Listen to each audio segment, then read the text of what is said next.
How's it going? What's up? Captain Foley in a house. Wow. Season finale. Season 2 finale of Strange New Worlds. We're looking at it today. Hegemony. The Gorn Hegemony. Such a great title. All right. Let me not do that. Do that and that. And that.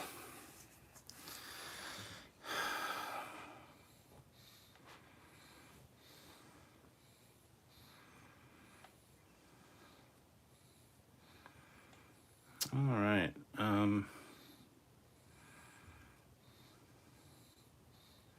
How is everybody tonight? Hope you're well. I'm gonna have a shot of peach schnapps, or peach schnapps, not peach schnapps, peach crown royal. The Trekyards Command, limited reserve, Captain Foley edition.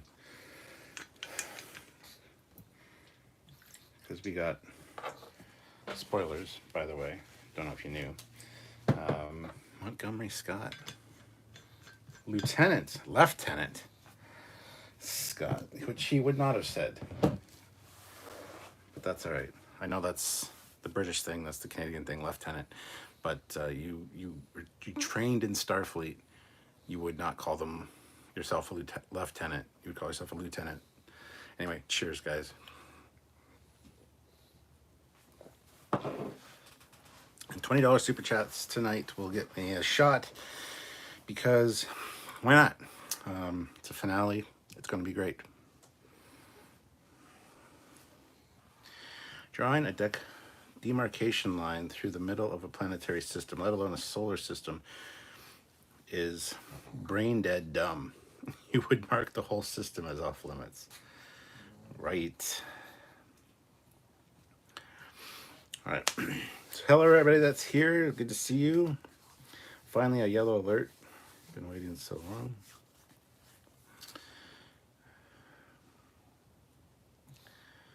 All right. Broken Speaker, $2. I liked Martin Quinn and money. Thank you, Broken Speaker. Solar system makes sense. Stay so many light years away, but a fixed line in planetary system. That's because I think the Gorn knew that they did something that they shouldn't have been doing, attacking this colony. I know it's not in Federation space, but they're like, they're already there, so we're just gonna email them and say, hey, this is where the line is. But yeah, this was an interesting one. I did enjoy it. I liked seeing the Gorn in the spacesuit. The Gorn spacesuit was awesome. We have a video, of course, coming out about that, so stay tuned for that, guys. Make sure you're subscribed and all that, because seeing an adult Gorn was awesome. But yeah, I enjoyed it. I hated the ending, but I mean, you kind of meant to, I think. And it could be even longer now before we see the conclusion, just because of the actors and the writers strike. So yeah, they try to do a best of both worlds thing, like with that ending, and it just didn't work.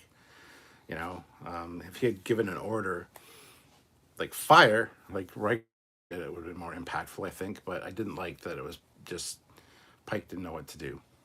It'll be interesting to see how this plays out. Olivia Julius, $5. Remember, kids, it takes a Gorn just enough time to take off your helmet and your girlfriend to finally grab a phaser and a shot.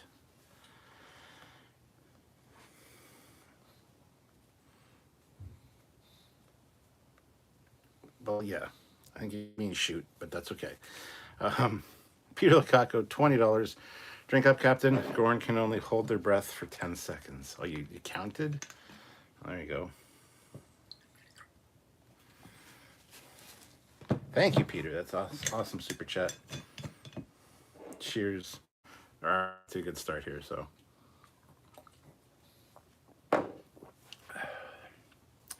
Smart Smear, Stranger World Season 2 was interesting for me. I really enjoyed it, but at the end, I think my first thought is I kind of expected it to be better. A solid 7 out of 10. For this season, that's interesting, yeah.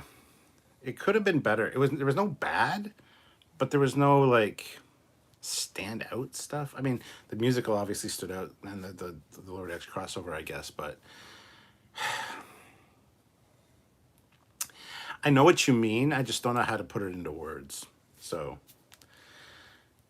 Star Trek says we have 29-year-olds playing a 37-year-old Scotty and a 41-year-old playing a 26-year-old Kirk. When Paul Wesley is 48, he'll be old enough to play the youngest captain in history. Trekyards says that's a very vivid T-shirt you're wearing, Cap. Yeah, it's one. I just ordered another Trekyards shirt for myself. So this is the Trekyards shirt. This one is from T Public. Link in the description. Go check it out. Dave Bevan, great episode, but it was kind of sucks. It was a cliffhanger. I know I'm going to have lost interest, forgot everything a year down the line when season 3 releases. Yeah, but at the same time, they do the whole last time on Strange New Worlds. Nobody gives a shit. You don't have to do that. They don't do that on Prodigy. They don't do that on other shows that actually have a very involved story as well. I hate last time on.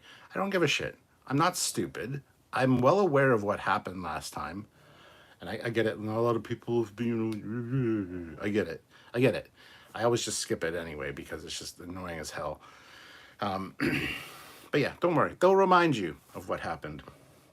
Neil Hammersmith, the DM line was a Gorn middle finger to Starfleet. Okay. Yeah, it was. Olivia Julius, $2. I've never seen a zombie, but I have seen a movie. That's a good one. Yeah, I like that. This felt like an episode of Star Trek The Walking Dead. And for better or worse, that's what it was. That's what it felt like.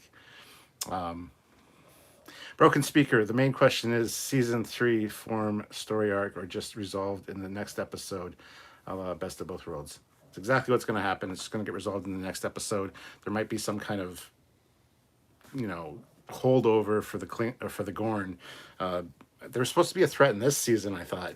They get like 2 or 3 mentions of them during the course of the season, and then nothing really happens until this episode. So I don't know, but I think it's going to be a Best of Both Worlds situation where after the next episode, it's just like they'll move on to do something else. So BJ says it's good. The acting is good. The characters are great because the science is bad. That destroyed Cayuga has gravity until it doesn't. Yeah. I wish they did Chapel a bit like Julie in The Expanse. Do it all in 0G. Yeah, that would have been cool.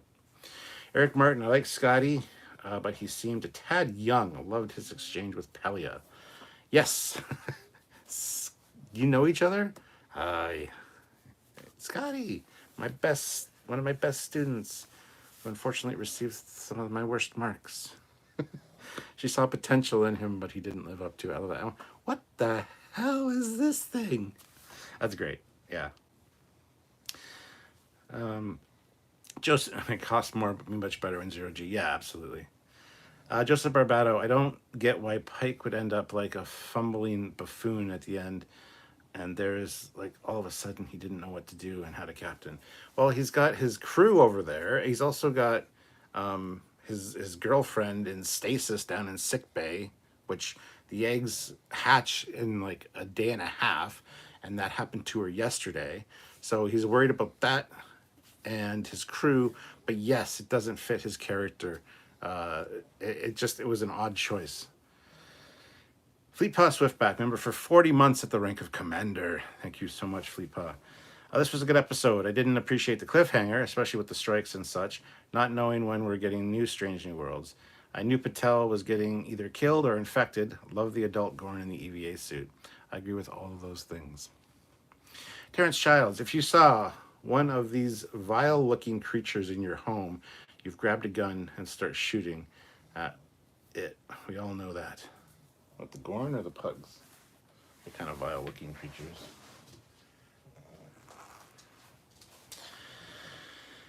I love Scotty and Pelia. I love the crazy idea. Neil Hammersmith. Now that we have a bookend to season 2, I thought season 1 was better in terms of pacing and overall season arc. I do applaud the big swings in season 2. Yeah, I agree with all that as well. I don't think it's one of those things they didn't need a cliffhanger to hook us, but here we are. So I remember that being a big thing with Best of Both Worlds, which was season 3. that they ended on a cliffhanger, and everybody was pissed at the time because it's like they had to wait until the next season, which was 3 or 4 months, because back then that was network television. Now we don't know when the fuck we're gonna get it. Next year, 2 years from now, especially with this actor strike. So yeah, you don't need to hook us to have us come back with a cliffhanger. So I don't think it's that big of a story that they need to do that. They could have easily wrapped it up at this episode.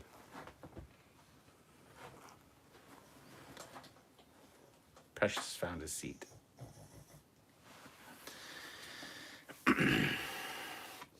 Let's do Foley maneuver shirt off. No. Mark says, do we ever see the registry for the Cayuga? Not that I can remember. Broken speaker. Also, you have to think Pike has to consider things differently because he knows he will survive till his accident, but that does not mean others won't be hurt by his decisions along the way. I was thinking about the very same thing in regards to Spock. Now that Spock knows about Boimler's from the future, and you're going to do important things, at least the Spock I know, Spock almost has that same mentality. But I would be second guessing every decision I ever made after that, and what I should actually do just in case. So I thought the same thing when Spock was like heading over a la Star Trek Beyond style in the spacesuit, which is a cool scene, by the way. But yeah, it's like they all know that they can't be hurt, right? So,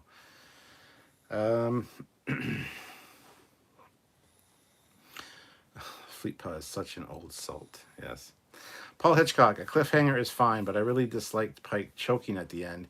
He should have warped out. There is no way for him to win in that moment. Having him choke out makes him seem weak, maybe. I don't know. Ryan Haley, they just killed any remaining survivors on the saucer section. There's no way Chapel was the only one. I said the same thing. When you watch a review, our edited review tomorrow, that's exactly what I say.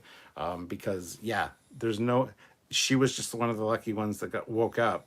And, yeah, she was pinned under something barely. There were other people pinned under. She didn't even check anybody else. That's what bothers me. So, yeah, they slammed the Cayuga saucer into this thing. There were probably many other survivors, or at least a few, maybe not many, but a few.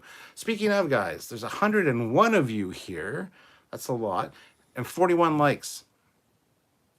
Something doesn't compute. Hit that like button. Let's try to get up to 80 likes. I would really appreciate that. It's easy to do. Just hit the little thumbs up. Helps us out, so please do. Jonah Frund, The Lost Arts, says, I thought it was the chill of space that killed the adult Gorn so quickly, given the emphasis was put on the cold-blooded nature with the liquid nitrogen grenades. Could be. It could be that as well. The cold or the lack of breathable air for it. Who knows? But yeah.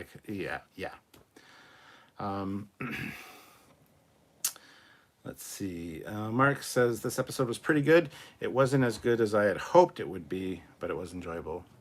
That's kind of my thinking exactly. Sturm von Ulk, Jeffrey Hunter's Pike was a burnout, but decisive. Mount's Pike seems really wishy-washy and affable. Wishy-washy, it's a good way to put it. Did you notice Pike's hair, too, when it was down on the planet? It was like curly. It's like, because it was like humid or hot or something. I don't know. And then we got back to the ship and it was fine. It's like, ooh. It wasn't fine. It was a little ruffled, but it wasn't curly. So, small thing. I just have to talk about his hair. But wishy-washy and affable. That's interesting. I wouldn't say he's wishy-washy. We just haven't seen him in any real hardcore command decisions yet, honestly. Like season 1, maybe there was a few. This episode, not so. Or this season, not so much. Because he wasn't in this season a lot. Because him and his wife had just had a kid. So, he wasn't around as much, I guess. But Neil Hammersmith, my favorite episode of the season was Charades. Peck and Mount carried the comedic efforts. I put an asterisk on those old scientists because it is a crossover. Smart Smears, when Strange New Worlds does Last Time On, it often goes into being spoilery. Kind of, yeah. Remember this thing? It's going to be important.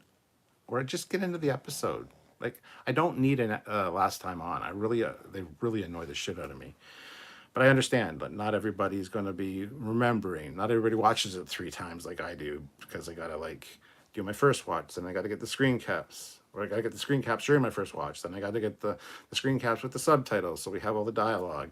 Then I watch it with Sylvia, and then I come in here and talk about it with you guys, and then we do our live breakdown. Like I get it. Not everybody has that. They just watch it for enjoyment, and they might forget some things. I get it, but it's just annoying to me because not all shows do it, and some shows need to do it and don't. And I really appreciate the fact that they don't. So anyway, Star Trek: The Gorn always outsmart Pike. That's why Kirk is superior in combat and cunning. Peter Lukaku, $10. Really impressed with the redundant systems on the Cayuga. Grav plating and life support were still intact. Yeah, yeah. Scotty's only lieutenant, junior grade. Unlikely he is 37 at that rank and pay grade. He doesn't seem to be a Scotty in his 20s. He did seem young, though. He really did. Trek or not, I felt a bit Elite Force at times for me, especially the modified weapons scene. Yeah. Hypno Amber, hi Cat. I like this episode. Good to hear from you. Glad you're here. Nick says, just bummed out that Cliffhanger will linger far longer than I prefer and they intended. Strike impacts will be felt big time next year. Still on their side, though. Yeah. Yeah. Well, keep in mind, we still got Lower Decks coming out, and then we'll have Discovery final season. So we got some stuff coming out. And Lower Decks isn't affected by the strikes because the animation side of things is different. So, But yeah. Ozzy says, Pike, you two know each other. Scotty, why bring all this stuff? Do I teach you again? Star Trek. Scotty was born in 2222. Stranger Worlds takes place in 2259. And this Scotty is a junior grade. This episode should have been a double feature episode. Yeah.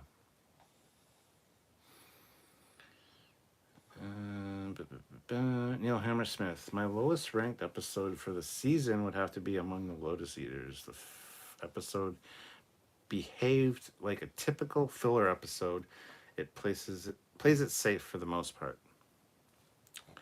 When we do our full retrospective of the season, which will probably be in the next weekend or two, not this upcoming weekend, but maybe the one after or the one after that, we'll go into each episode again and kind of reanalyze them, if you will. So 104 of you here, 105 of you here. Awesome. 67 likes. That's way better than we had before, but we still haven't hit the 80 that I'm looking for. I'd like to get at least 80. That's another 13 likes. I think you guys can do that if you're just joining us. Would really appreciate it. Honestly, I'd like to get to 100 likes, but we're going to set the goal low for you guys. So 80. If you guys want to surprise me and hit 100, I'd appreciate it. But again, you don't have to. I really appreciate you guys just being here. If you had acted like that in my class, you would have got an A+. Yeah. Targ versus Gorn. Who would win? Gorn. Star Trek. Who also seems like an odd thing that Gorn eggs could even survive in a cold man like Hemmer.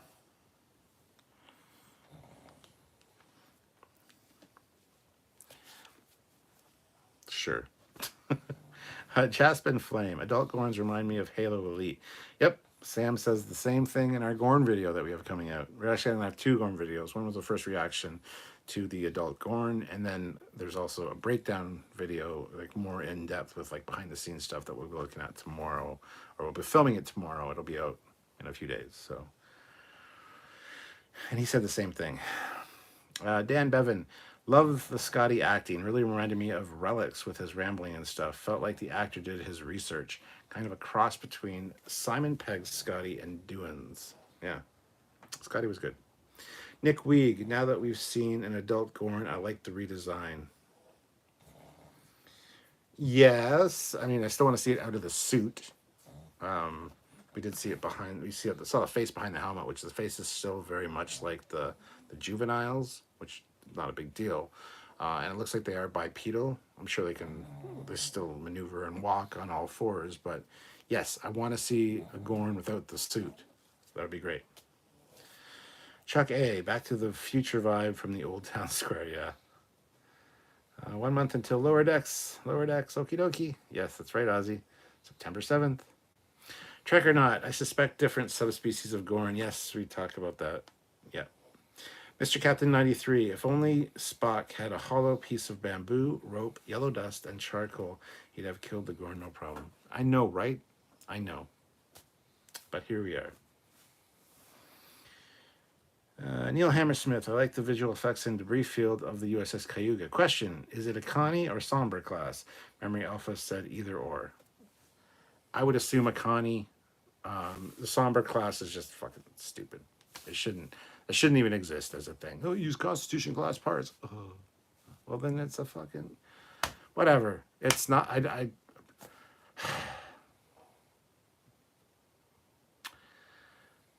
I'll just say it's a Constitution class and be done with it. There you go. I was hoping it would be a 2-hour episode. I know Hypno Amber, I looked at the time, it was like 40 or 54 minutes or something like that. When I first started, I was like, oh, I expected at least over an hour. That would have been cool.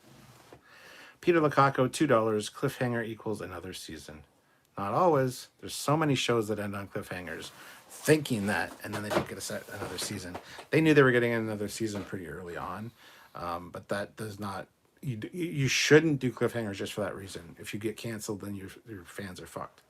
Like, there is a show called Terra Nova. I don't know if you ever watched it, but it's about humans that go back in time because Earth can't sustain people anymore, so they go back in time to dinosaur times.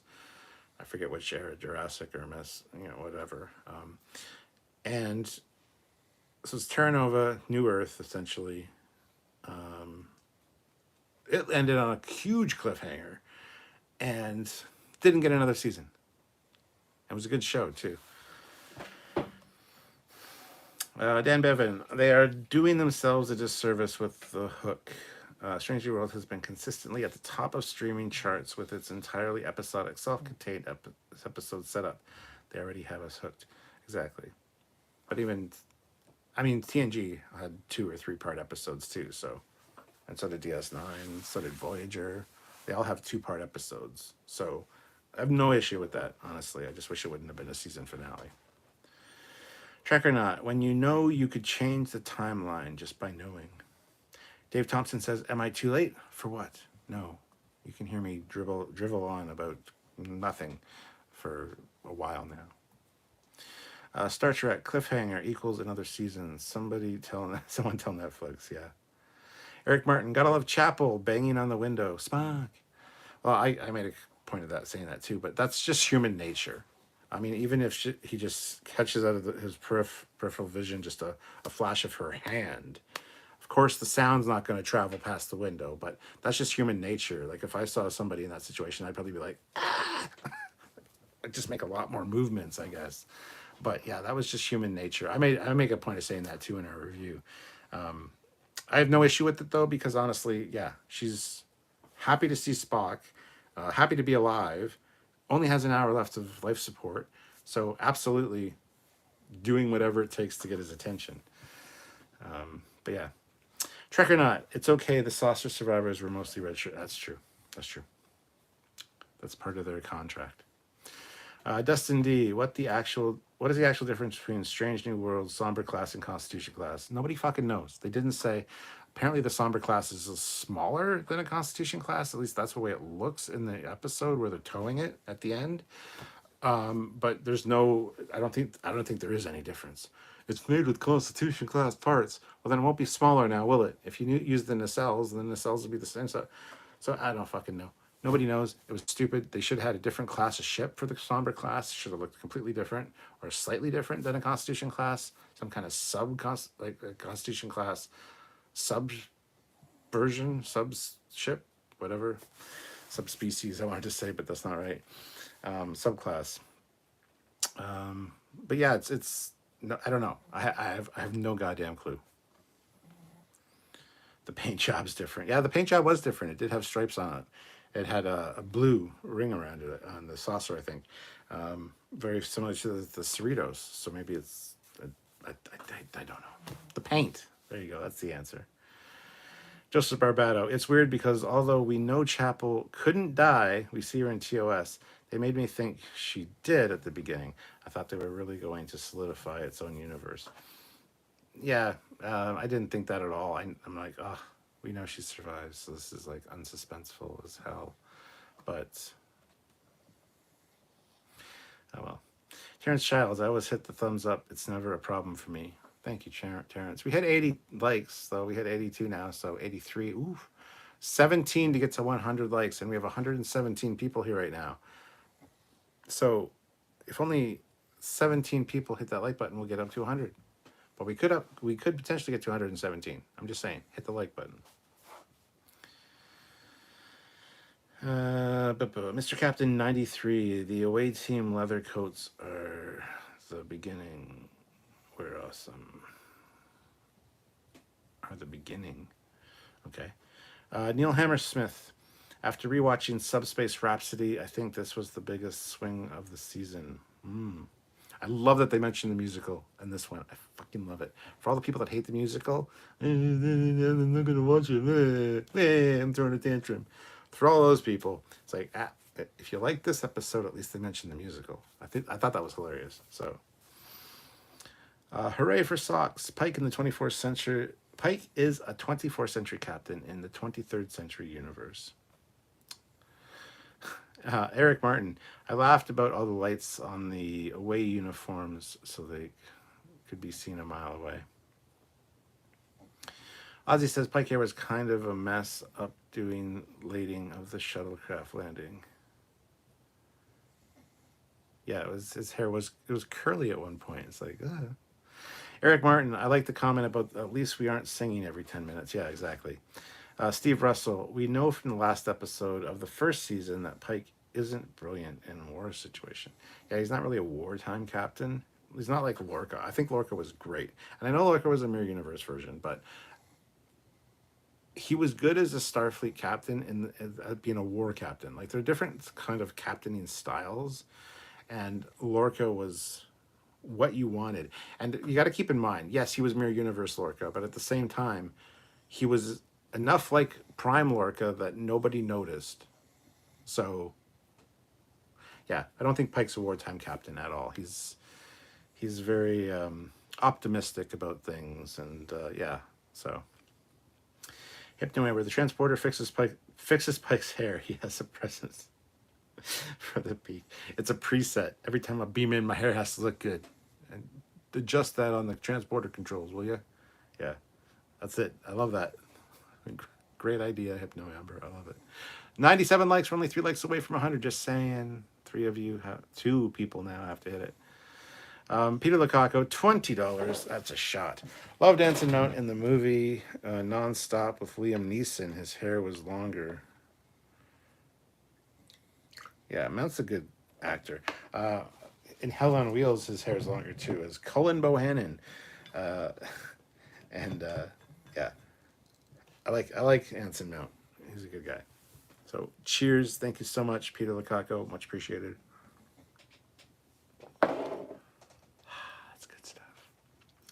Dustin D, why did number 1 not use Starfleet Medical Code 619 to relieve Pike when he was emotionally, mentally ill at the end of the episode? Because it's supposed to be happening so fast. It's not like she's like, your orders, Captain. Still waiting for him. He's not, she doesn't know that he's medically compromised if he is. But I know what you mean. And no, it's just for dramatic effect. The beginning of the next episode will be like him jumping, shouting, barking orders, getting them out of there, whatever, and sitting in the chair. It's a weak way to end the episode for Pike, and I didn't like that. Don Power Ranger. How's it going, man? Mark Henson, to me, the previously on Star Trek scene is completely redundant in a show that is on streaming service. If you don't remember what happened in the previous episodes, I can look back on. Exactly, yeah. Colin Barrett, I was surprised by the new weapons scene. So a load of new upgraded weapons are brought onto a ship, and no one told the chief of security. Well, it's need to know. Captain's eyes only, I guess. I don't know. Dustin D, what's up with the Gorn totally looking like xenomorphs from Aliens Blade Runner universe? Don't even get me started. Don't even get me started. We did a whole video about that in season 1 when we saw them. We have 2 more Gorn videos coming out, though. That is, of course, mentioned. I hate the fact that they did that, but it is what it is. Nothing I can do about it. It's fine. And I'm getting sick of complaining about it, because everybody's just like, you're just complaining for the sake of complaining. So, whatever. It's let them fuck up their shit. It's fine. Paul Hitchcock. This season really proved to me that when doing more episodic Trek, they need more episodes per season. I say 15 episodes a season. At least. Yes, that'd be great. When you're doing episodic, you have a chance, especially with 24 episodes or 26 like TNG used to have, you have an opportunity to have 3 or 4 duds. You know, try out an idea or a story. If it doesn't work, who gives a shit? Just remember it as one of the duds. When you have 10, you got to really, you know, nurture the ones you have and make them all good. And I don't know if they've necessarily been doing that. Jaspin Flame, I wonder if Scotty will lose a finger in the next episode by Gorn Youngling. Interesting, yeah. Neil Hammersmith, Tomorrow Cubed was Paul Wesley's best episode this season, followed by Lost in Translation. Libby says, if you don't hit like, then I won't pet my dog. Oh, wow, the poor puppy. But it's okay, everybody hit like, so you can pet your dog. Dustin D, maybe Strange New World Season 3 will be animated or even computer generated. No, it won't be. They already started filming. They were in pre-production and they had started filming, and then the fucking strike happened. So who knows how much of the next episode is already filmed. They're not going to go to animation. That's just silly. Matthew DeFriedis, I was actually pretty happy with this episode. I didn't really have any issues with the Gorn. Now, knowing they do become adults. Love Scotty. Well, we knew that they had to become adults. I mean, they're spacefaring species. They need to have... And not... You don't think all Gorn are warriors, do you? You need scientist Gorns. You need... So, yeah. It was just great seeing them. Seeing an adult. Dave Thompson says, will you drink if you get 80 to 100? What do you mean? I'll drink for $20 super chats. It's that simple. Jeff W., I guess they couldn't reference The Walking Dead, so they just choose zombies. Yeah, exactly. Gorn alien maneuver. Trek or not, need a Predator remake with the soldiers replaced with Klingons being hunted by an adult Gorn. There you go. There's a fan film idea. Dustin D, I like the new Scotty, but why was Simon Pegg not asked to Scotty? Because he would cost way too much for their budget, and he's also way too old of a Scotty, so that's why. Starch Rec says, we better see a Gorn wearing a fashionable dress like the one Kirk. It wasn't a dress, it was a scant. Come on now. Sternbone Alt looks too much like the star from... Looks too much like Star from Scar. It didn't look much like Scar. We have a comparison video coming out where we compare them. They actually look more like the Gorn that were in the 2009 Star Trek game, the one that came out in the Kelvin universe, where the Gorn are on the Enterprise and you have to fight them. That's the Gorn that these ones look like. So, Stern Von Ulk. Oh, sorry, I read that one. Terrence Childs, if you ever see one of those things without a spacesuit, you'll want to grab a weapon and start shooting at it. Trust me. There you go. Yeah. Wade Anyart, wondering what an assimilated Gorn would look like, and would buy a ticket to a Gorn versus Klingon tag team match. Trek or not, the deck profile of the fecked up saucer made it look smaller than suggested. I did like the cutaway look, though. That was kind of cool. Yes, I know it was destroyed, but you can get cutaway models, and that's exactly what that looked like. Zooming in, I thought that was cool. So,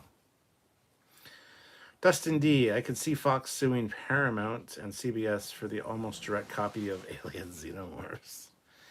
Mark Henson, it'll be a real Back to the Future vibe if someone says, "Save the Gorn Tower, save the Gorn Tower." Oh, for fuck's sake. Have to go back to the night that the Gorn Tower was struck by a Constitution class saucer section. What? We need to harness the energy from that explosion. Oh my god. Neil Hammersmith, seeing Scotty reminded me of Star Trek Fleet Command. As the game progresses, the player gets legacy characters added to their crew. Are you sponsored by Fleet Command, Neil Hammersmith? MCO Avalanche, Gorn or Borg? At least the Gorn aren't Swedish. Any special meaning behind Crate 32? I don't know. I don't think so. Not that I'm aware of. Matthew DeFreitas, there's a show called Prodigy that was confirmed for a new season, and look what happened to it. Yeah, the new season's made. It's in post-production right now. It just needs to be shopped out. Neil Hammersmith, I know this was said already, but my biggest gripe about this episode was not checking for survivors before the slam. Sloppy writing. Yep. Big problem there. I'm sure there were other pockets of survivors on that Constitution class saucer. So, yeah. Paul Graham is here. Just here for the like and out. Go hit like, people. I assume he hasn't seen it yet. But good to see you, Paul. Paul Hitchcock. Alf also did a cliffhanger and then got canceled, and it was a depressing cliffhanger. Oh no. Yeah, I hate when they do that. Todd T-Berg Sci-Fi Tech. You Spock rolled us, good captain. Going to be wild. Yeah. Never gonna give you up. Never gonna let you go. I can't even do it. Dustin D. The only way the Somber class made any sense is for it to be a somewhat older ship, maybe around 2220s to 2230s. Sure, yeah. Todd T-Berg Sci-Fi Tech. Attention all hands. Smash that like. Well, we have 109 likes right now, which is awesome. So thank you, everybody. If you haven't hit like yet, please hit it. I'd like to get 120 if possible, but I mean, hey, I'm happy with what we got. We got over 100, so that's awesome. Spock's going to Nurse Chapel, and the Gorn are going to get buried. Mario says they could have made a single nacelle ship, same parts, done. Yeah. Masked Dingo. I think it was a silly idea to use Chapel for the person who was in peril, and Spock saves her. We know they both survive. Yeah, I agree with that too.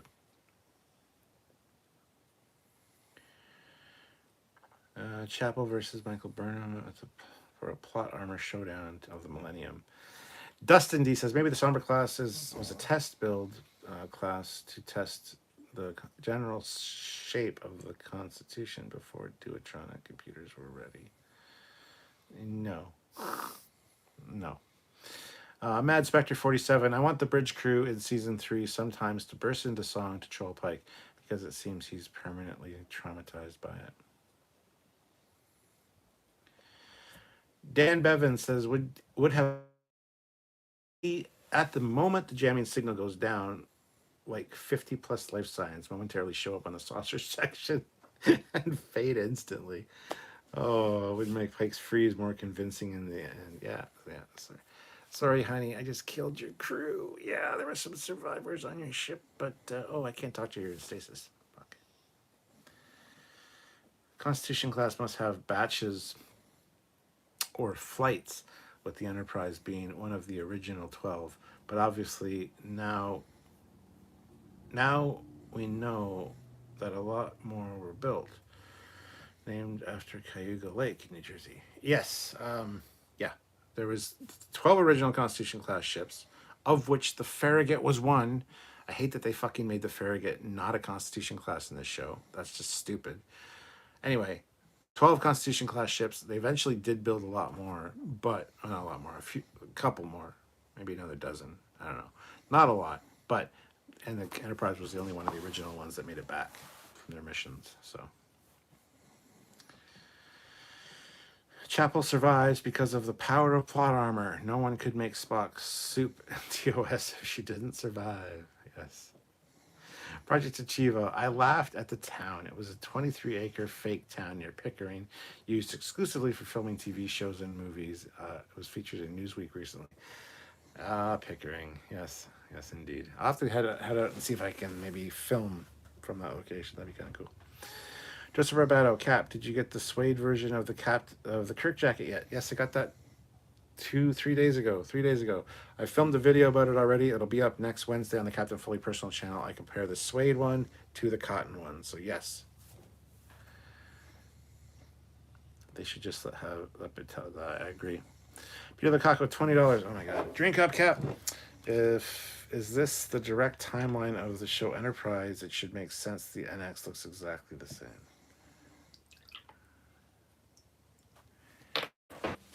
Yeah. Americanus Rex. I mean, if the original Enterprise and her siblings were like any other class or series of ships, they were built in batches or piers and then elasticity. Yeah. Cheers. Thank you so much. That's some good shit. Says, how did you like the actor that played Scotty in Strange New Worlds? He was good, but my favorite will always be James Doohan. Yeah, I think he was good too. Need to see more of him in the role, but yeah, I think he did a good job. Star Trek, Batel didn't jump into the alien's lava pit as the Gorn punched through her guts, like I predicted. BJ throws in $2 hot dog money. Gorn love them. Thank you. I actually bought hot dogs today because Eric Martin, who is probably in the chat, yeah, there he is. He's coming over tomorrow after our live breakdown and review. We're going to hang out, barbecue some hot dogs, have some drinks, then have a campfire. So Eric is coming over to hang out. So thank you, BJ. That actually applies to what I went to the store to buy today. I appreciate that. Mastingo. Scotty was a nice surprise, but I'd like for them to divert from the member berries more like last season. Americanus Rex. Pleasure, Captain Foley from North Dakota. Real mystery for me currently is where was the USS Syracuse during the lifetime of the Galaxy class? It would be good to know. Yeah, what was it doing? Sombra means reused in Vulcan. Hooray for socks. Okay, thanks, man. Mass Dingo. I agree. The previously on is unnecessary and also frequently telegraphs the upcoming plot. Am I way behind? I'm way behind in the chat. I'm going to start skipping some comments. I apologize, but I'm way behind. Regarding Lorca, I wish he had not been Mirror Universe, just a captain who was okay as an explorer, but truly excelled during wartime, similar to Churchill as Prime Minister. Yes. Yeah, the Gorn are now spacefaring xenomorphs with more powerful ships than the Federation. Peli is a useless character, no relationship with La'an after time travel shenanigans. She's just there. She's weird and adds nothing to the plot of the show. She's poorly written and underused. Oh no. BJ says, I don't like the subspace is a galactic cell phone network. It's better communication than Star Wars, which in Andor seems to have hyperspace payphone collect call system. Yeah, remember in last episode, they were like, hey, this could give us real-time communications across the quadrant. Where were they today? They were at the edge of Federation space. This colony was outside of Federation space, yet they're back and forth with like HQ, talking about the demarcation line and shit like that in real time, pretty much. It wasn't taking weeks. It annoys me a bit. Americanus Rex, I'm sorry for skipping your comments, guys. If you want to really have me read it, once I catch up, just retype it in. I apologize, but I got to catch up because I'm way behind in the chat, like way behind. Americanus Rex says we would all be extremely exterminated and resistance would indeed be futile by a Gorn Borg. Seriously, the Borg would have assimilated the Gorn and boom. How is Chapel the only survivor? Yeah. Trick or not, major issue as well was that they planned all this secret action stuff to use the saucer to avoid being detected, and before detect and war, it did exactly the opposite.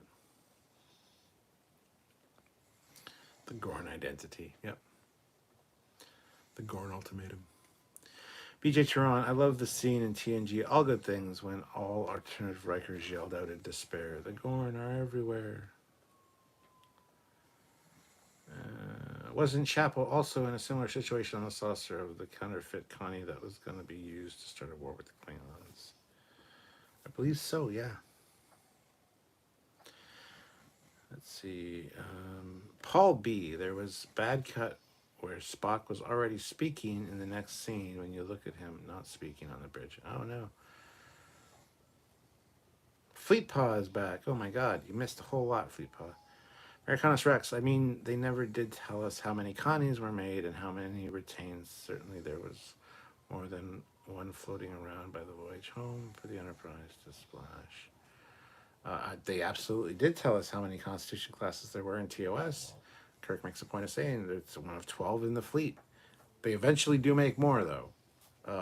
But yeah, as far as the more that they made, never revealed. So, Matthew DeFriedis, it'd be crazy if Strange New Worlds retcons Space Seed, where Kirk tells La'an Khan's alive. Then she realized the thing she hates about herself is alive. Tries to destroy him by blowing up SETI Alpha 6. Damn. There you go. That's a great idea. Hypno member says, I finally grilled hot dogs today, too. Awesome. Hot dogs with onions. Yeah, I forgot to pick up onions. Eric, I don't know if you're there, but I know you got to go shopping. I don't know if I'll have a chance tomorrow to run out and grab some onions. I would love to get some. Just for the hot dogs. I got to chop up and dice up some onions for those. So if you're listening, if you want to pick some up on the way, that'd be great. We need to see the Gorn out of the EV suit. There's nothing like hardcore Gornography. I totally agree, Mark. Love it. Love it. BJ says, perhaps the Strange New World USS Farragut is like the Titan in Picard. It was built out of the old Farragut parts. Half of Starfleet is kicked back from Connie parts. Made by third-rate toy companies. Shit, so. Ozzy, hot dogs and sweet relish. Fuck sweet relish. No sweet relish. Onions and honey mustard? Just mustard. Or like Dijon mustard. But yeah, I've got like regular mustard in the fridge. I don't have any Dijon. But no sweet relish. If you're going to use relish, use the dill pickle relish. Ozzy, stop saying sweet relish. Gross. Americanus Rex. I mean, there's also a theory out there that the Constellation was an older style ship that shared components with the Constitutions that are retrofitted. Constitution, I could see it. Well, sure. Except the nacelles are different. The back of the nacelles are different, so. Fleetpaw, I agree that Pelia is underused and hyped her so much and didn't use her. They did the same thing with Hemmer. Hemmer was fucking almost never on the screen. There's episodes that are completely missing Hemmer. And it's like, we want to get to know this fucking character before he dies. I don't know why they only left him in for one season, but for Christ's sakes, there were opportunities in episodes to have him that they didn't. What? Why do that?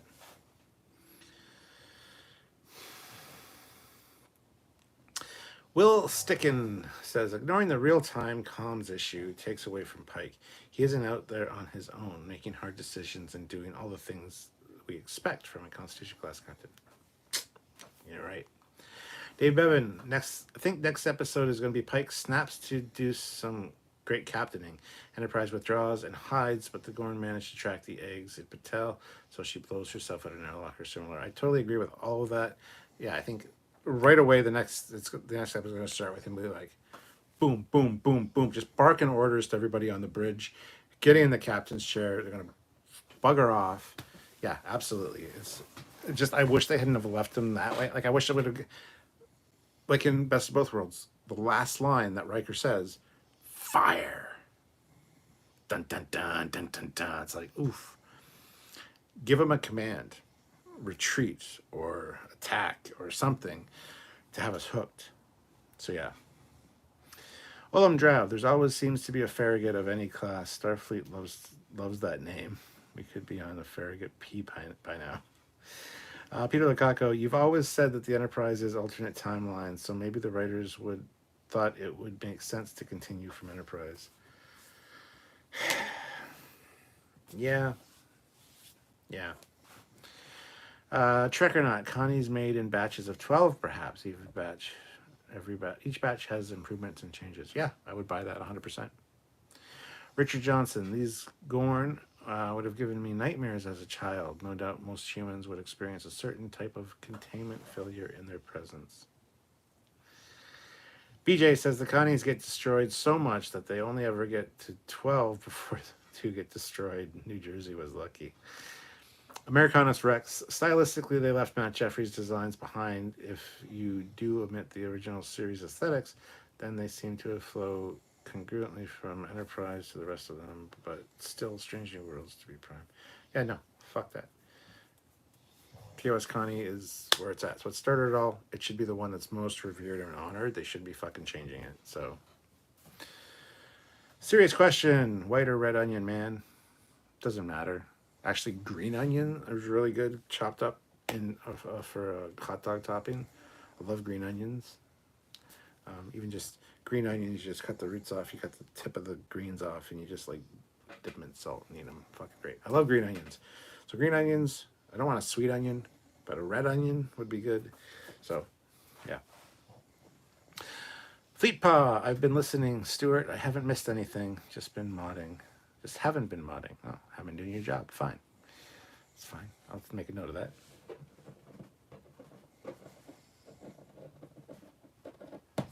No raise for you. Eric Martin, onions, check. Thank you.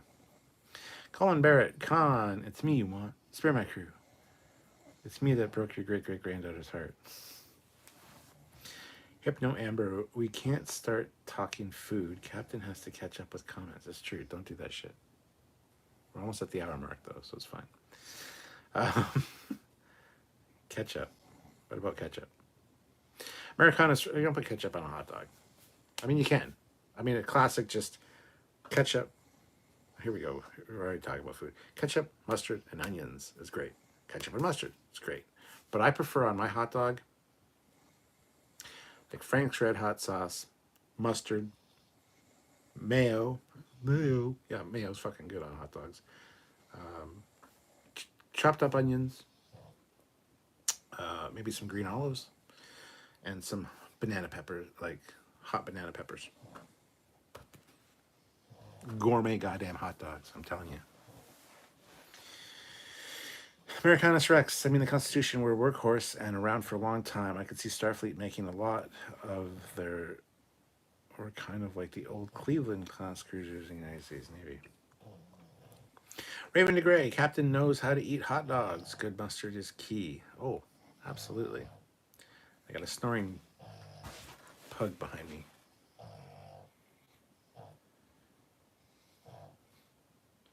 It's no wonder you're snoring. Precious. Hey. And this one over here is dreaming now. Listen, she's dreaming. She was barking in her dream.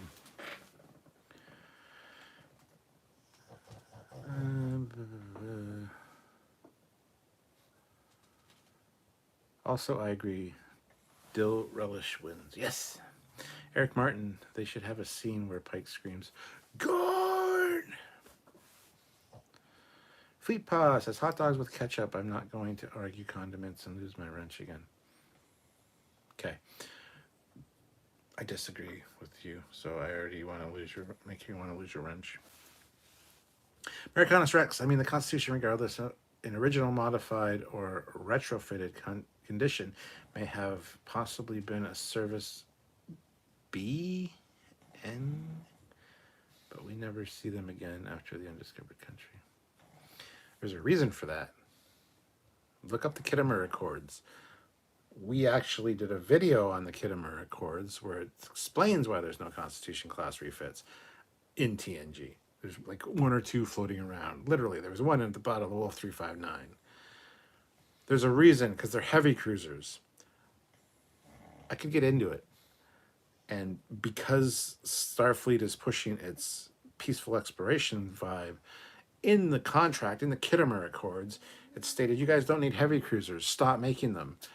The Enterprise was classed as a heavy cruiser. So, like the Constitution class was a heavy cruiser. Or a Galactic Survey cruiser, which is a more modified refit. But anyway, that's neither here nor there. So they stopped making them. Now, the caveat is, in TNG, you get the Hood. You get a lot of Excelsiors. Because you know what? The Excelsiors were not branded as heavy cruisers. They were branded as long-range scientific explorers. So they could be made, yet they're bigger than the refit and more powerful. Welcome to the Kittimer Accords, everybody. Does it make sense? Fuck no. Do we care? Not really. Anyway.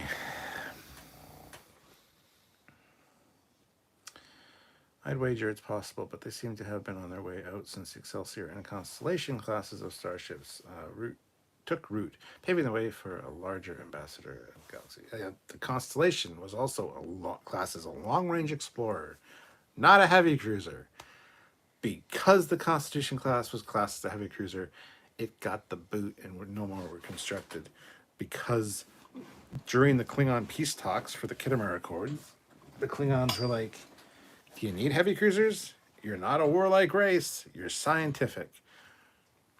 Go watch our video on it.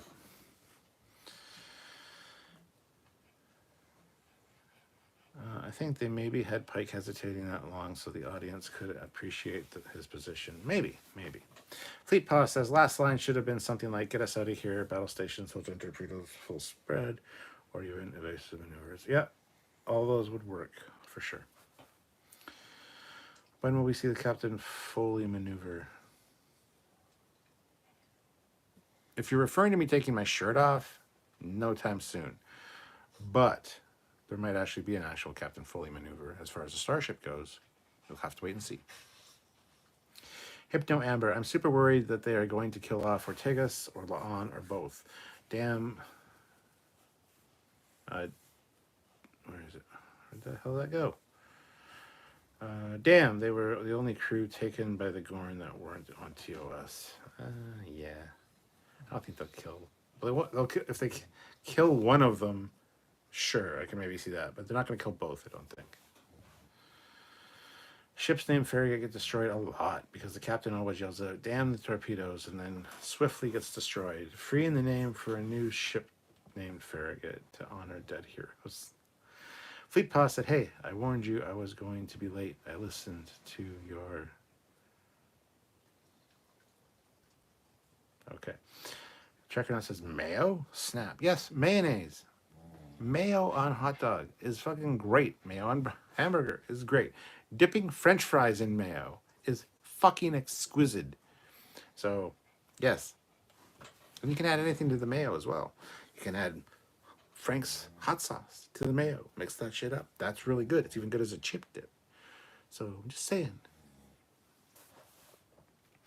Joseph Ravetto, gotta get the double cheeseburger dressed like a Mac. No double. No McDouble. Yeah, exactly. Chili hot dogs with cheese and onions. I don't think I'd put onions on a chili dog. Cheese, yes, but not onions. Mike G, not till you watch a video on how they are made. On how what are made. Oh, hot dogs? I don't give a shit. Trek or not, crispy tobacco onions. That sounds disgusting. Tobacco onions? Colin Barrett, there were still Connies in service in small numbers in 2370s. I had 2 double cheeseburgers for lunch. God damn it. Dill, excuse me. Mellow Canuck says, I wish they went practical with the big Gorn. That's probably my only issue. They actually did. There was a guy dressed in a Gorn suit. Watch the behind the scenes. Watch the ready room. They talk about that. They actually fit the suit to his body. They loved his performance so much that they did a custom suit for him. There was some CG as well, but there's also a guy in a suit. So yes. Fleet Paw, I drank my lunch, 2 carnation breakfast essentials and 2 bananas. LOL. Lunch on the go and couldn't eat. Fleet Paw shared the Kittimer Accords. Dun, dun, dun. There's the video. Go check it out. All right, now we've given them something else to shoot at. Yes, sir. Dumb fuck. Why would you say that, Captain? I just love that the guy's like, at helm's like, yes, sir. Yay, we get to get a shot at. Woohoo. Ah, the game's afoot. Olam Drab, I'm kind of happier we met some less-minded Gorn, kind of. I don't like mindless enemies. Trekyards said, next episode definitely going to offer a swap for the Gorn younglings' eggs in exchange for crew hostages. Yeah, I could see that. I could see that. If they can be reasoned with, that is. Mellow Canuck, I think the shot will be him dropping his shoulders and saying, get us out of here. Yeah. Maybe. Fleet Paw, I thought the Captain Foley maneuver was betting the hottest alien female. You can't show that on YouTube. Nah, I got Sylvia. I'm not going to do that shit. Don't ask her what her favorite Foley maneuver is. And the Dutch. Paul B, it's like a Canadian version of a Chicago dog. Yeah. Chicago dogs are good, by the way. I really love them, but I hate that you dip it in like fucking... It's soggy. Don't fucking sog up my hot dog bun. Anyway, whatever. Dipping fries in mayo and then gravy is great. BJ says, mayo on hot dogs is okay. Essential for cheeseburgers. No on fries. Cheese on everything. Cheese on everything, absolutely, 100%. Essential for cheeseburgers, okay. And no on fries. Have you tried it? It's fucking great on fries. Green onions on chili dogs is epic. I can see that, yeah. I love green onions. Mateo Vincent, I really enjoyed this one, but did it occur to anyone that there might be others alive on the saucer other than Chapel? Yes, it did in fact occur to other people. I make a point of talking about it in the review, the edited review we filmed today, which will be out tomorrow. So check that out. Mayo doesn't go on hot dogs or burgers. It goes on chicken sandwiches. It also goes on chicken sandwiches, yes.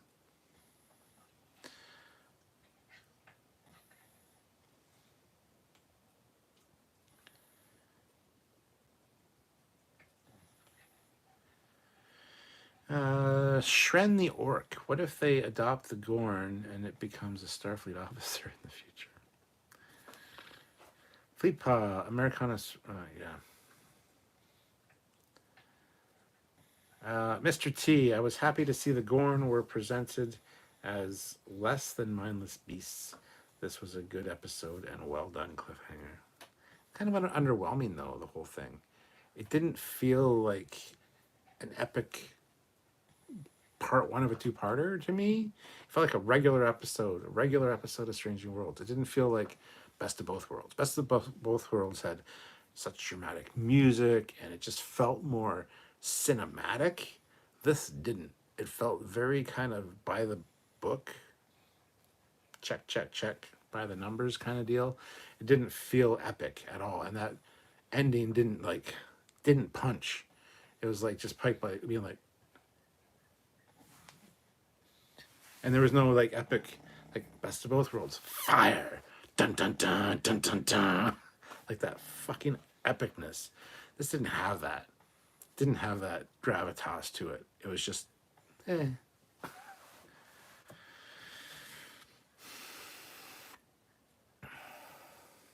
Trek or not, caramelized red onion up. I'm not a huge fan of caramelized onion, but I'll use it on some things. But Mr. T, the only issue now is will the delay cause by the writers? Yeah, I know. We need a Trekyards official barbecue. Perfect. Will Stickin, the scene on the bridge with Spock and Chapel, everything was artificially slow to emphasize the vacuum and gravity. But when the Gorn faceplate was broken, there was no reaction to the venting gas. Americanus Rex, LOL. I typed Kittimer, or at least to the best of my ability. No idea where Hitler came out. Nowhere. There was probably the same place the Temple War occurred. Karen Chow says mayonnaise on French fries tastes great. I agree. Little stick in. Chapel didn't even check any of the people around her to see if they were alive. Yep, also point that out. So how bad did they ruin the Gorn? They ruined them more in season 1 with the xenomorph feel. This one still had the younglings, the xenomorph type younglings. However, we did get an adult Gorn in this one, which looked pretty cool. So we'll have to wait and see. Trek or not. So now, not long to Ahsoka. Now can't wait. Yeah, I know. I'll be doing first reactions to those as well. Don't worry. Paul Hitchcock, thoughts on Strange New Worlds Doctor Who crossover? A more classic Trek like Strange New Worlds would be better with Doctor Who than Enterprise would have. Don't ever want to see that. I don't give a shit. Don't care. That would be stupid in my opinion. There, I said it. Fleetpaw, YouTube doesn't really like that name. That's true. Mr. T, Best of Both Worlds was epic. Perfection. Marco, hey Captain, just tuned in. What did you think of Scotty? He looked a bit too young. He was supposed to be 37 or 38 at this time. I liked him. I liked the actor. I think he did a good job. He had the quirkiness. He did look young for sure, but that's all right. You know. I don't know if something's going to happen to Palia, or he doesn't have a ship anymore because the Star Diver or whatever is destroyed. So I think he might just latch on to the crew and work under Palia for a little while, and then eventually, get promoted and stuff. So hard to say, but I think it was great introducing him. Didn't really see that coming until it got spoiled for me early this morning, but that's okay. Wasn't that big of a deal. Marie didn't die yet. Not yet. The Scottish Nightmare. It's weird watching this at the time. I usually watch the live episode reviews. It's weird watching this at the time. I usually watch the live episode reviews. Well, that'll be tomorrow at 3 p.m. Eastern Standard Time. That's another thing. I gotta let you guys know that tomorrow at 3 p.m., not 4 p.m. Eastern Standard Time, but 3 p.m., we're starting an hour early. Samuel's hoping to get done earlier, but this is an episode where there's probably more to talk about, so I don't know. We'll see how it goes. Might be 2 hours. Might be closer to 3 hours. Don't know. But if you can join us for the live, please do so. Americanus Rex. I mean, Tracking never had nice things to say about him. But still, he was a madman. That con was based. What? Mark Henson, if Pike wouldn't just say one thing. If Pike would have just said one thing, give at least part of an order. Yes, I agree. Dan Bevan, it reminded me of those mid-season double episodes in later TNG. They were intentionally double episodes to be something amazing. It was simply logistics. They needed the extra screen time to tell the story. Yeah, that's exactly what it felt like. It didn't feel like an epic finale, You're right. Nick T, the town is a former Jack Reacher backlot in Pickering. Nice. Fleetpaw Swiftback, who was asking about the assimilated Borg? Check out the Gorn page on Memory Beta. There's a concept sketch for one. Nice. The Scottish Nightmare, so did they eat Pike's girlfriend? No, they did not. They made her pregnant with their baby eggs. Spoilers, it sounds like you haven't heard the episode. Shren the Orc, hoping they change the Gorn in STO to match these Gorn. Kyle Swinderman, the one thing that I don't like was that Pike was just standing there on the bridge at the end. I know it was meant to be epic, but felt strange to me. 100% agree with that. 100% agree with it. Something felt totally off about it. Didn't feel epic at all. Wasn't Best of Both Worlds epic at all. So yeah. When I saw Scotty, I was afraid they were going to canonize his missing finger. I don't think they'll do that. Hypno Amber, Pelia was really flustered this episode. I've lost my love of her character over this season. Now I'm back to wanting Hemmer to return. So sad because she had potential. Yes, and she could still be good, but yeah, I feel you on that one. Chuck Jones says, I thought they should have cast Ian DeCostaker for Scotty, the Scottish actor from Agents of S.H.I.E.L.D. Okay. Don't know who that is, so sure. Mr. T says, in the mirror timeline, I wonder how the Gorn were dealt with. My money is on the Empire hunting them into extinction. Possibly. Making boots out of them. Mark Henson, maybe they'll save Captain Patel and she keeps the babies and raises them for her little companions in the animated spin-off that no one in their right mind would watch.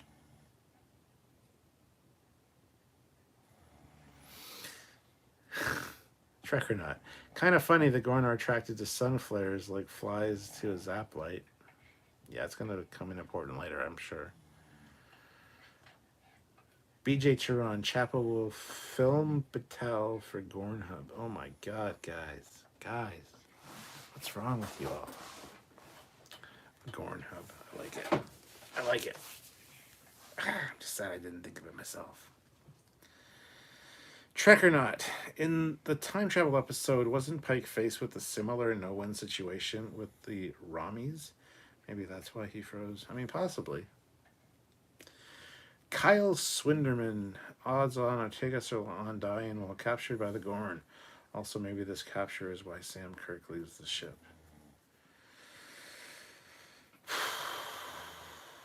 Well, Sam obviously survives. I could see La'an or Ortegas dying.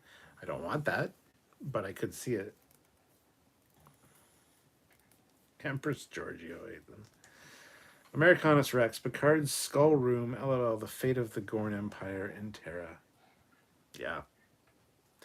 Joseph Barbado, was it just me, or did their black turtlenecks get higher halfway through the season? They looked more TOS as the season went on. Maybe minor adjustments.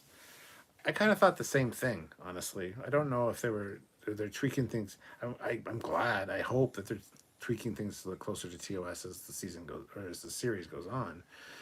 But it just seems odd to do it mid-season, just a little bit at a time, just to kind of shove that out there.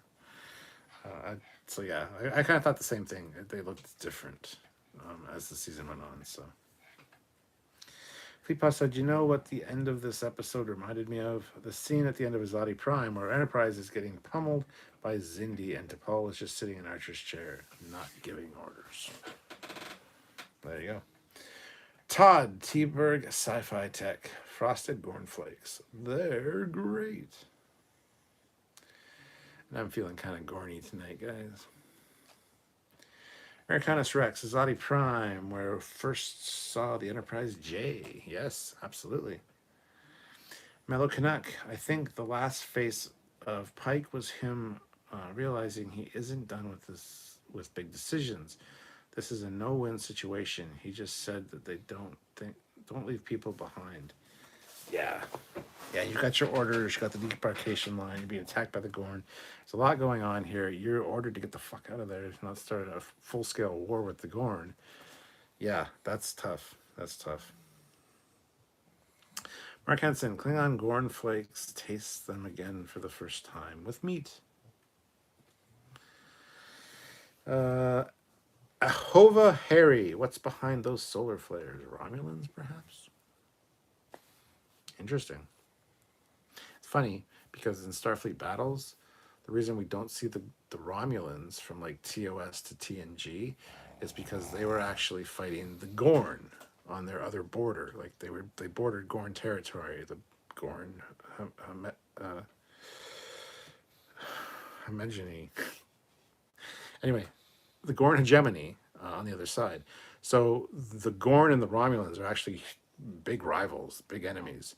That's why the Gorn in Starfleet battles also have plasma torpedo weapons, because they need to fight the Romulans.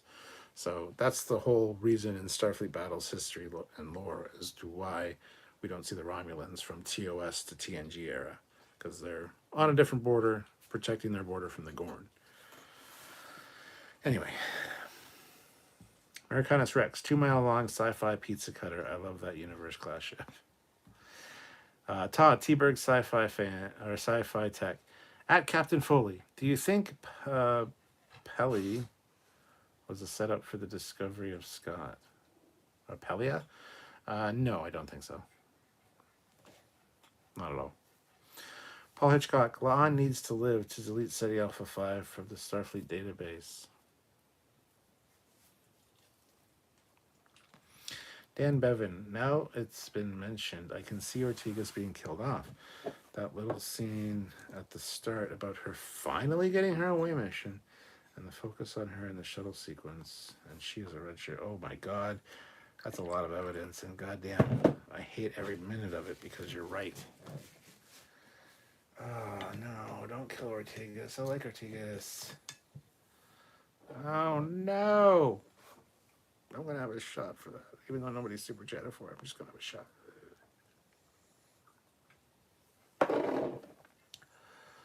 Oh, Dan, why'd you say that? Americanus Rex. This is SETI Alpha 5.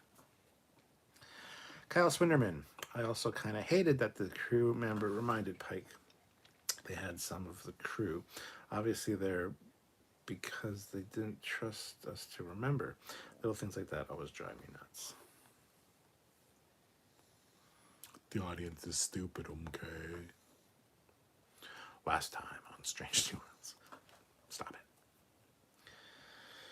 Fleet Pa said the look on Pike's face looked exactly like T'Pol's too. Stunned realization that there's nothing he can do. Dun dun dun. Will Sticken. The problem wasn't that Pike did not say anything, but that he walked up to the view screen and had that hapless look on his face. Yes. Trek or not, the Gorn attack ships reminded me of the Tholian attack ships, especially the way they work in groups. Yeah, the Gorn Hunter ships, as they're called. Fleet Pa, SETI Alpha 6 exploded. SETI Alpha 6 exploded 6 months after we were left here. The shock shifted the orbit of this planet, and everything was laid waste. Admiral Kirk never bothered to check on our progress. Hypno-Amber. I didn't know that about Gorn and Romulan War. Well, it's not canon. It's beta canon. It's Starfleet battles. It's a thing. But the Gorn have like plasma-based weaponry because they fight the Romulans, who also have plasma-based weaponry. So, Trek or not? What came first, the Gorn or the egg? Joseph Barbado. I never understood why Ortegas is a red shirt and Sulu is gold. It's whatever you're, wherever you, I don't know. I can't even get into describing it right now. Whatever your command path is, whatever your interest is. Like Spock's blue, Spock is science. Why isn't Spock gold? He's essentially second in command. Command. So, Hypno Amber. Boimler did say Ortegas was a war hero, but didn't say which war. Well, she talked about I did this in the war, in this one. Like, she's already a war hero, so yeah. Trek or not, gold is for officers on the command pathway. Indeed.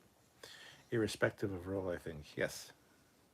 Kyle Swinderman, something else I noticed was small errors like the Cayuga jackets and EV suits saying Enterprise. Oh, did they really? I didn't notice that. I was looking at the one badge or the patch and thinking, cool.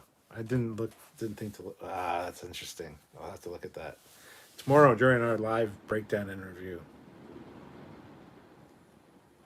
Holy shit, it just started pouring rain. You hear that? That just came out of nowhere.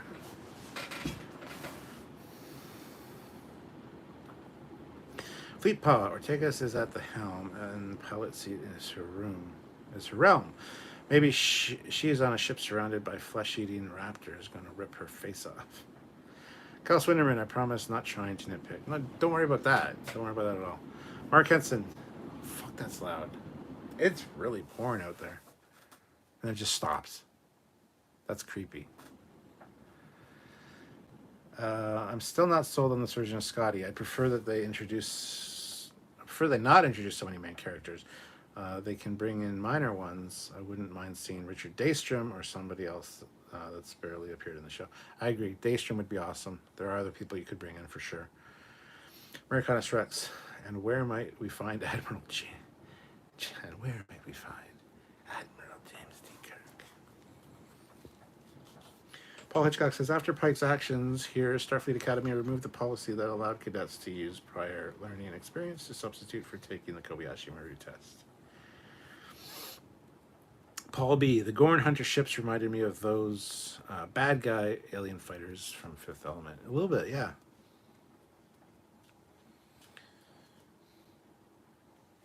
Americanus Rex, just the rift of circumstances. 20 years Kirk never once gave and his crew a second thought, and in 20 years Khan never forgot Captain James Tiberius Kirk of the Starship Enterprise. Color means division. It does. Command. Command is gold. Engineering and sciences and medical is blue, and engineering and security and just support is red. Americanus Rex. Oh, Captain Foley, the range from North Dakota. We got hammered by it earlier. Oh, the storm, yeah. It said it was going to rain at 4 o'clock. We had a severe thunderstorm warning. Nothing happened. Then the warning got canceled. And then it said it might rain later. And then looking at the radar map, it was just going to like miss us. And then just here out of the blue, it's like, whoa. Mark says, I can't remember who made it, but there is a fan film that showed the Romulans had attacked the Gorn. The Gorn then attacked Cestus 3 because they thought they were Romulan. Interesting. Hypno Amber, yeah, I can hear the rain. Sounded like a big truck driving by.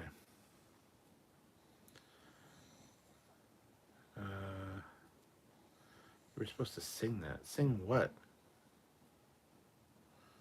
Ortegas is at the helm, the pilot seat is her realm. She's on a ship surrounded by flesh-eating raptors, gonna rip her face off. I don't know the tune, so. Kyle Swinderman, Chapel's EV suit said Enterprise, and Batel's jacket switched patches halfway through the scene of the Gorn ship coming down. Oof, oof. All right, I'll pay attention to that tomorrow when we do our breakdown. Trek or not, so will we see a younger Bones? He has one of the older characters. He's one of the older characters in TOS. I wouldn't be surprised. They're gonna try shoving everybody in at least some point to like have an appearance. So yeah. Jamie, he had a good Mr. Scott's voice. Think that he will work out well. Americanus Rex, marooned for all eternity in the center of a dead planet, buried alive.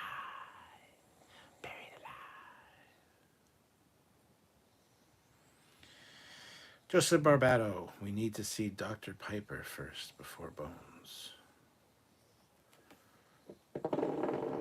Well, you could have Bones on board, just not be CMO. Have Piper be CMO.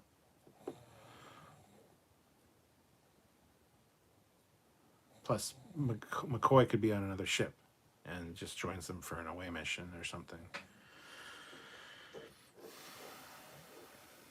Trek or not, if they give us Archer, that would be one hell of a moment. Absolutely. Kyle Swinderman, I think, all in all, I liked the season. I just felt like the tone swings were really drastic this year, from super serious to comedy. Yeah.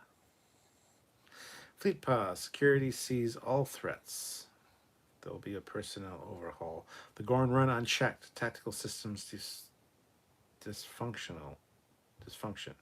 We need phaser banks, deflector shields, standing at the ready. Will we see Dr. Boyce? Maybe he'll return. I mean, Dr. Boyce was off the ship like 5 years ago. But yeah, I could see him showing up as I would love them to get Jeffrey Combs for that, as being like an older Dr. Boyce that just, hey, you know, Mr. Pike, how's it going? You remember me? That'd be great. Legend 28. Sulu could replace Kirk's brother. Yeah. Yeah. Sure. Paul Hitchcock. Do you think Mbenga took any of his flight juice with him to the planet, for close encounters? I doubt it. I doubt it. Kyle Swinderman. I also really like Paul Wesley as Kirk. He really grew on me. Wouldn't be against seeing more of him. I agree with that too. Joseph Barbato. Isn't it said somewhere that Archer only lived to see the launch of the 1701, then he died? Yes, I believe so. That's some beta canon stuff, but yes. Peepa says, sorry, I'm trying to put this episode into the musical format. Some things work, and others not so much. Well, don't do that, because then people will complain. I've seen so many fucking posts on other Trek groups. It's like, whoever decided to make this musical, worst idea ever. I will never watch this episode. What have they done to Star Trek? It's like, I always share the same thing. It's a gif of a kid throwing a tantrum on the ground, just fucking kicking his arms and legs. Like, I don't like it. Who gives a shit what you look? But if you don't have to post. This is the worst thing ever. I'm never watching Star Trek again. I'm not going to watch this goddamn episode. Nobody gives a shit. Shut the fuck up. Dave Bevan. Archer would be amazing. Pike clearly appreciated the era with the NX picture. Maybe wrestling the moral dilemma. Next episode, Pike is watching Archer's first presidential speech. Similar vibe to Enterprise launch. Fleetpaw says the next day, I believe. Joseph Barbato.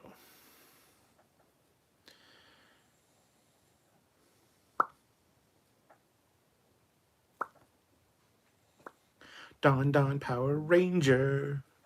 Says, I like Paul Wesley as Jim Kirk in Strange New Worlds, but I still honestly wish Andrew Gray would have been cast instead. I have no idea who the fuck that is. So, Raven DeGray says season 1 had the fantasy episode that was a bit of a comedy, just like the musical. I think it was a great way to break up the series episodes. Yes.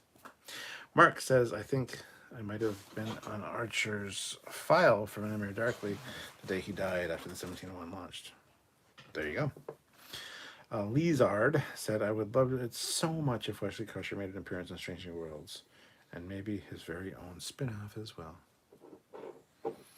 Jamie says, if people don't want to watch it, then don't watch it. Yeah, we don't have to tell everybody about it. Like, who gives a shit? Shut the fuck up. I don't like it. I'm going to post here and say I didn't like it. I'm leaving the group because Star Trek is dead to me. Okay. Thank you for the update. I'm never going to get to sleep now. I'm so upset.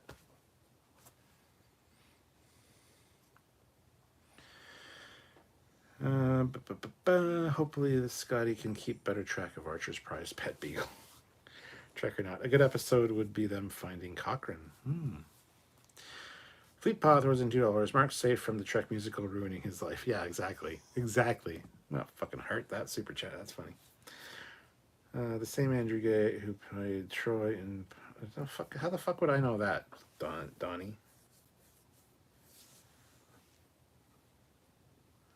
Yeah, because I just watched that last week. Power Rangers Megaforce.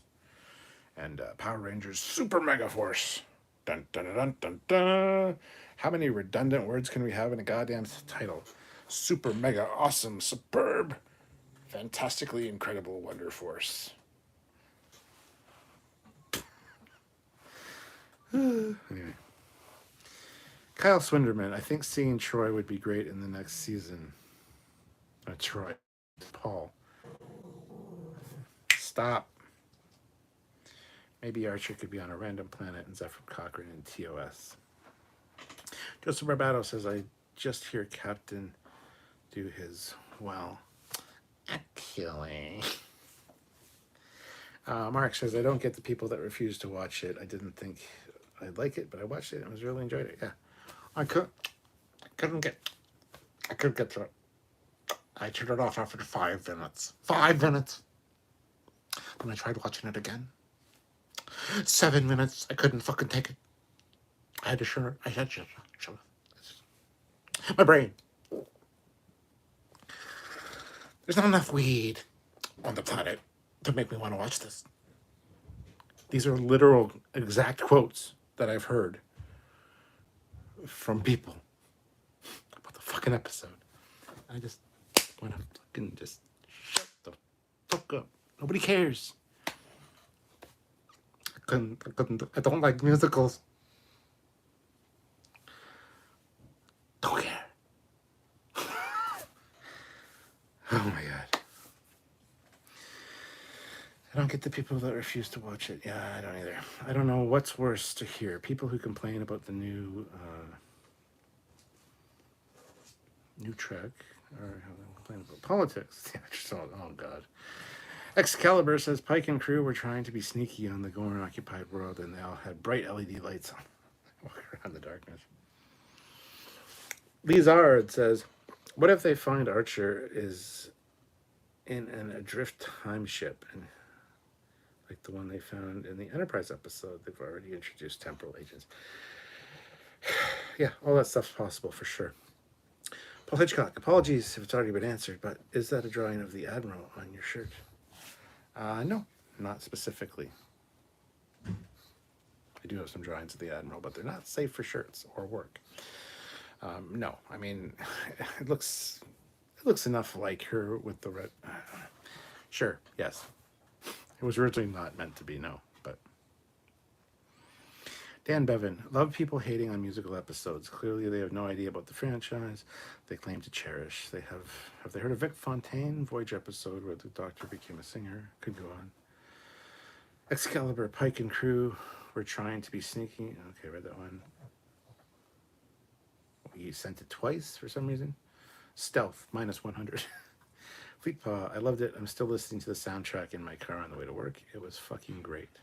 Hypno Amber, y'all better stop making me laugh. I haven't taken a breath in 5 minutes.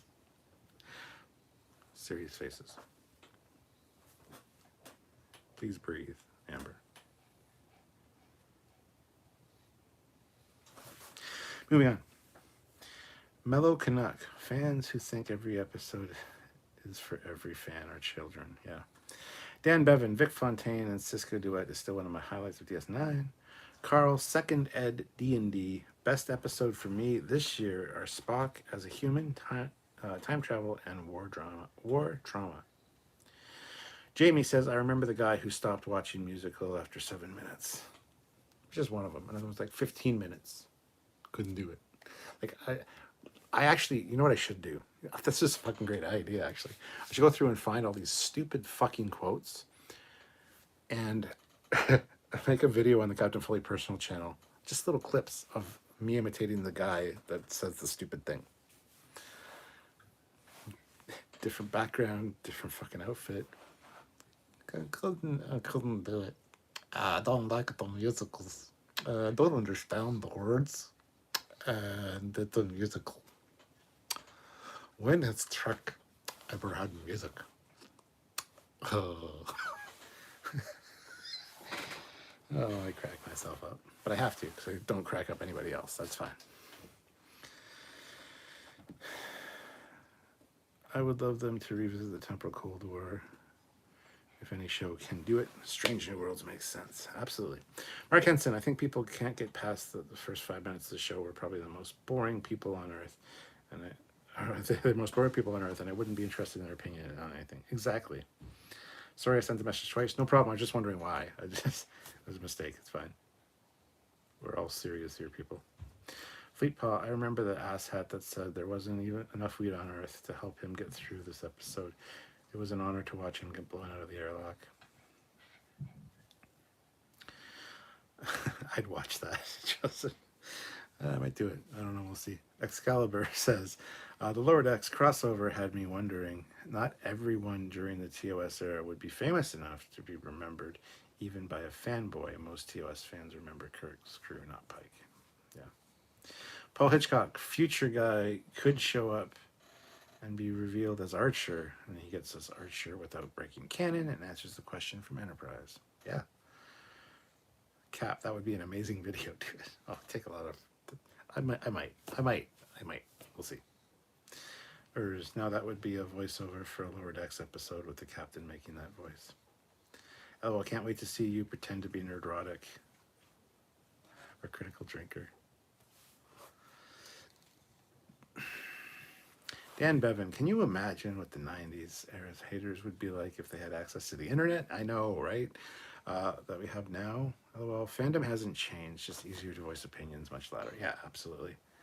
Hezraz, I liked the music episode. A bit tacky, but yeah, it was good. Musicals are always tacky, but when whiners are dramatic. LOL. I like musicals. Not every musical, but I like majority of musicals. I like a lot of Andrew Lloyd Webber stuff. I know it's not considered musical by a lot of the snobby fucking people that review musicals. That's not a musical. But whatever, you know. Discovery Season 2 would have been cooler and pull away from Michael's importance at the Red Angel and Archer being the future guy. Yeah. Fleet Paw says, oh shit, I volunteer to help you with that at Trekyards. It could be like celebrities read mean tweets except with Trekyards version. Oh, yeah, yeah. I should get you to like go get some of the best quotes. That'd be funny. That'd be funny. That might be something we do, Fleet Paw. We'll see. Have we forgotten Ella Moraine? Ella Moraine, count to 4. Ella Moraine, then 3 more. Ella Moraine, and you will see. Ella Moraine, come with me. We haven't forgotten it because it's in the next season of Lower Decks. Rutherford's like, am I in the game? BJ says, I thought the beginning of the musical episode was one of the best parts of the episode. Yes, I agree. Make the video. Excalibur, in a vacuum, the musical episode isn't bad, but it works as a parody. I've never thought of Trek as a parody of itself. Yeah, but there's a perfect explanation for why it's happening in the episode. It's not like it just starts out being a musical. The Enterprise is alive with the sound of music. If it just started like that, no explanation given, the whole thing's a musical and next episode's fine again, I can understand people being upset. But considering the plot of the episode, Captain's Log, Stardate 2348.5. The Enterprise is alive with the sound of music. That would be great. I need to do. No, I don't need to do that. As much as I'm not a musical fan, but they really made it fun and just the right amount of music. Yeah, and I didn't even enjoy some of the songs. A few of the songs I thought were too long, and on rewatch, I was not looking forward to hearing them again. There's about 3 of them in the episode that aren't that great to me. They're very blasé. So, but anyway. Anybody else called the Klingon band K-pop? Yes, you have not heard K-pop until you've heard it in the original Klingon. Rutherford groans right when I did. They timed that perfectly. It was a perfect Star Trek explanation for the musical, yes. Fleetpaw says, if I help, all y'all get to see my radio face. Raven de Grace says, I just want to say it's great to see you smile and obviously having a good time tonight. I'm going to head to bed. Enjoy your hot dogs and bonfire tomorrow night, Captain. Thank you. Much appreciated. Yeah. I'm in a pretty good mood, so thank you. It wasn't my sort of Trek, really, if I'm honest, but I absolutely commend them for trying. Trek's strength is that its ability to switch so dramatically the tone between episodes. And hey, it was no Sub Rosa, exactly. Kyle Swinderman, I thought the musical episode was great. The only thing that made me cringe a bit was the Klingon part because it killed all of the momentum, but that's a small thing. Overall, it was great. No, I thought that was fucking great. That was one of the highlights for me, that Klingon part. I don't think it killed the momentum at all. It's all subjective, right? Like, the Darth Eddie, I love the new Scotty, but it is hard to picture Montgomery Scott being 37 in this episode, which is his canonical age at this moment in history. He's hilarious, though. At least it wasn't Klingon opera. Well, J.L. Young, they actually filmed more of a Klingon opera-esque or like a dirge, a Klingon dirge for that part. But they decided to replace it just to keep the tone of the episode being funny. So they actually did have a Klingon opera scene.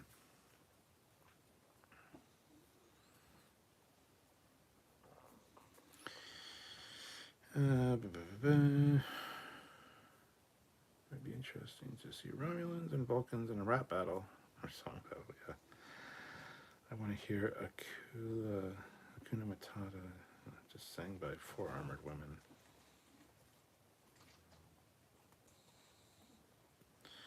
What's wrong with the Trek episode being a musical? It made sense in the sci-fi narrative. Exactly. All right, guys. I think I'm going to call it there. I am done about the episode. I was kind of disappointed it wasn't epic and cinematic like Best of Both Worlds. I was just kind of Akula and Akuta and Malota. Oh yes, the opera. Sorry, I thought Fleetpod just spelled things wrong. But anyway, yeah. Check out our review tomorrow, a full breakdown and review at 3 p.m. Eastern Standard Time. We're going to talk about this in detail, break it down scene by scene, and see what's good about it, what's bad about it, and what's kind of about it. Like I said, I wasn't a huge fan of the ending. It felt like very much like a middle of the road, middle of the season type episode. It didn't have the cinematic punch or the over the gestalt of like Best of Both Worlds. That whole thing felt cinematic, from the music to the just everything about it felt cinematic. This didn't. So just kind of took me out of it. I'm kind of bummed about the writer's strike and the actor's strike right now, because who knows when the hell we'll see the next part. But anyway, on that note, I don't want to talk about too much. Like I said, tune in tomorrow for the live review and breakdown.